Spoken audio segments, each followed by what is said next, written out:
hubungan dengan orang lain. Ya, terima kasih waktunya. Assalamualaikum warahmatullahi wabarakatuh. Di sini saya ingin menanggapi mengenai sifat Allah atau nama Allah Al-Afu, yang artinya pemaaf. Di dalam Asmaul Husna ada nama lain yang bisa kita pahami hampir-hampir mirip dengan Al-Afu, yaitu Al-Ghafur, ya. Kalau Al-Ghafur itu Maha Pengampun, kalau Al-Afu Maha Pemaaf.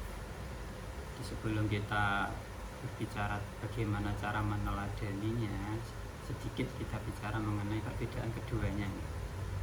Kalau Al-Afu itu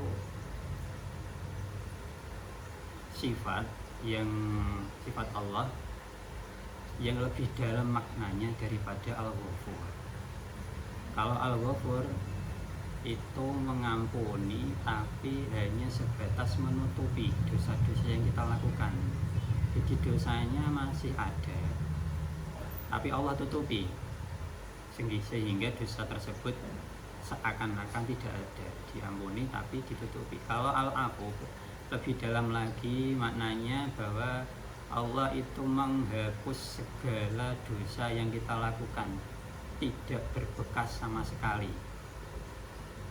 Jadi kalau kita memahami sifat Al-Afu ini dalam banget, kita meminta maaf kepada Allah untuk dihapuskan semua dosa kita. Allah mampu melakukan hal tersebut. Itu perbedaan antara Al-Afu dan Al-Ghafur yang sama-sama menjadi sifat Allah Subhanahu wa ta'ala. Sementara dalam keseharian kita, kok dari pernyataan tadi rasanya sulit gitu, apabila kita langsung merelakan kesalahan orang lain kepada kita. Misalnya kita kan sering dijahati orang lain, atau kita sering disakiti, entah pengalaman apa itu, kita rasanya kok langsung melupakan semua yang orang lain lakukan kepada kita gitu, rasanya sulit kalau meneladani sifat Al-Afu ini. Tapi yang namanya sulit itu kan tidak mustahil untuk dilakukan. Jadi ada kemungkinan kita meneladaninya dengan usaha semaksimal mungkin.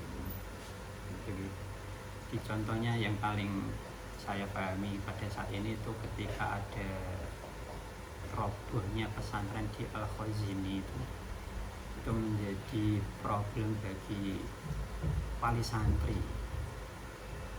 Ketika santrinya terkena musibah tersebut dan meninggal dunia, Masya Allah, itu musibah yang luar biasa ya. Wali santrinya dituntut menjadi Al-Afu. Kalau tidak berbekal pemahaman, keikhlasan yang memadai, wali santri ini justru akan mempermasalahkan kejadian tersebut, dan naudzubillah kalau sampai menuntut pihak pondoknya. Maka Al-Afu ini berperan agar keikhlasan kita, kesabaran kita itu dikelola dengan baik, sehingga dapat menyerahkan semua kejadian yang ada sebagai takdir yang dapat diikhlaskan, sehingga kita dapat memaafkan orang lain, mengikhlaskannya, dan melupakan semua apa yang ia lakukan kepada kita, meskipun rasanya sulit.